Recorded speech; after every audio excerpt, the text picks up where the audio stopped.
ಅಪಘಾತ, ಬಸ್ ಮತ್ತು Innova car ಡಿಕ್ಕಿ. ಪಾವಗಡ ತಾಲೂಕಿನಲ್ಲಿ ಬರುವ ಕಡಮಲಕುಂಟೆ ಗ್ರಾಮ ಹತ್ತಿರ ಬರುವ ಕೈಗಾರಿಕಾ ಪ್ರದೇಶದ ಪೆನುಗೊಂಡ ರಸ್ತೆಯಲ್ಲಿ ಇಂದು ಬೆಳಗ್ಗೆ ದುರಂತ ಘಟನೆ ನಡೆದಿದ್ದು, ಕಾರು ಮತ್ತು ಬಸ್ ನಡುವೆ ಡಿಕ್ಕಿ ಸಂಭವಿಸಿದೆ.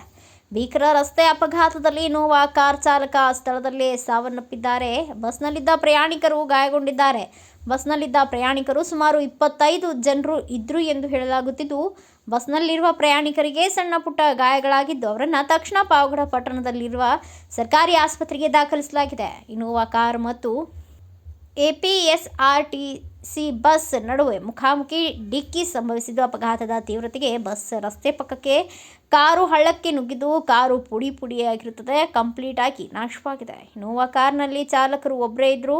ಅಪಘಾತ ನಡೆದಿರುವ ಘಟನೆ ಮಾಹಿತಿ ತಿಳಿದ ತಕ್ಷಣವೇ ಪಾವಗಡ ಪಟ್ಟಣದ ಪೊಲೀಸ್ ಠಾಣೆಯ ಸಿಐ ಸುರೇಶ್ ಹಾಗೂ ಸಿಬ್ಬಂದಿ ಸ್ಥಳಕ್ಕೆ ಭೇಟಿ ನೀಡಿ ಪರಿಶೀಲಿಸಿ ನಂತರ ಅಪಘಾತದಲ್ಲಿ ನಡೆದ ಇನೋವಾ ಕಾರು ಮಾಜಿ ಪುರಸಭೆ ಅಧ್ಯಕ್ಷ ಸುದೇಶ್ ಬಾಬು ಅವರ ಇನೋವಾ ಕಾರ್ ಅಂತ ಪತ್ತೆಯಾಗಿದ್ದು, ಕಾರ್ ಚಾಲಕ ಐರ್ವಾರ್ಲಹಳ್ಳಿ ಗ್ರಾಮದ ನಿವಾಸಿ ಚಂದ್ರಶೇಖರ್ ರೆಡ್ಡಿ, ವಯಸ್ಸು 38 ಎಂದು ತಿಳಿದುಬಂದಿದ್ದು, ಈತ ಸ್ಥಳದಲ್ಲಿಯೇ ಮೃತಪಟ್ಟಿದ್ದಾನೆ.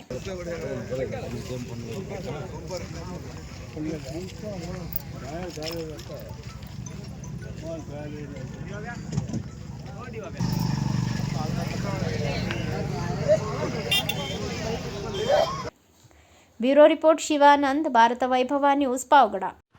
Thanks for watching. Read, discuss and debate with editor Dr. Yan Prashant Rao. Wanted reporters in print, digital and visual media for Bharat Vaibhav Daily Newspaper, BV News 5 Channel and BV Fast Web News from all the talukas of Karnataka, Goa and Maharashtra. If interested, send your resume to 9019229369.